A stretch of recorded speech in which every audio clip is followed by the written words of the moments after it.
Nimekutana na Mweusi Brand hapa, nataka nimuulize maswali mawili matatu. Vipi Mweusi, uko tayari nikuulize? Niko tayari kabisa. Vipi Mweusi, mbona wakati tunazaliwa ulikuwa mweupe lakini nashangaa sasa hizi umekuwa mweusi sana? Shida nini? Uogi au kuna changamoto yoyote inayoendelea? Hapo kwa swala hilo, swala la maji. Maji yanasumbua au? Yanasumbua pia na sabuni pia. Ndio vitu vinavyokosekana vinafanya paka uogi. Ndio. Shida ni nini sasa? Yaani kwamba hela hamna au shida nini? Ni utafutaji wa hela unasumbua.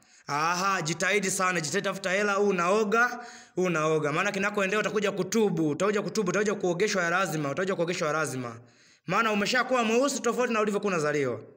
Umesikia? Sawa. Au unachoongea ni uongo? Kwa kweli uko sahihi kwa sababu ukisema angalie mwenye sijazaliwa hivi. Umekuwa mweusi sana, unatakiwa jitahidi kuoga, tafuta hela uoge.